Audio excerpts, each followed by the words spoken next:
Some claim that socialism describes a society where the capitalist class is oppressed and controlled by the working class. Under socialism, the working class is put first, and the capitalist class is subjugated and kept in line. This is what some people will tell you. This is, of course, utterly wrong. Socialism describes a system where class has been abolished. One class cannot dominate another if there is no class divide. The working class are those who work the means of production. The capitalist class are those who own and control the means of production. Socialism describes worker ownership of and control over the means of production. Socialism entails the abolition of the class divide. Socialism makes those who own and control the means of production and those who work the means of production the same group of people. Socialism abolishes class. Socialism does not describe a society within which the working class oppresses the capitalist class. There is no society where the working class oppresses and subjugates the capitalist class. This is definitionally impossible. By definition, the class that works the means of production cannot dominate the class that owns and controls the means of production. It is by definition impossible for the working class to oppress and dominate the capitalist class, as the capitalist class is defined by the possession of power. The concept of an oppressed capitalist class is an absurdity, because the capitalist class is defined by the fact that it holds the power. It is by definition impossible for those who work the means of production to oppress and control those who own and control the means of production.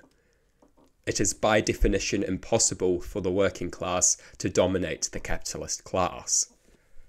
The capitalist class is defined by the fact that it possesses power.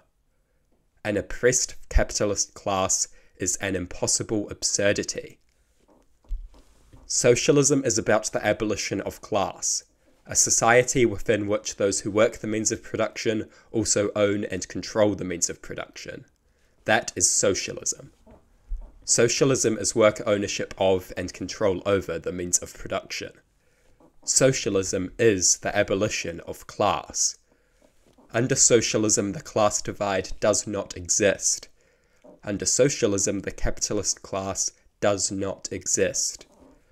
The idea that socialism describes a society where the working class controls the capitalist class is enormously dangerous. It is the perfect excuse for any old government to call itself socialist on the basis that it occasionally restricts capitalists and protects workers. This definition of socialism is vague, weak, and incoherent. It is a perfect definition for pro-capitalist governments to use to portray themselves as socialist. Under this definition, any government can pass as socialist if only it occasionally restrains capitalism and defends workers' interests.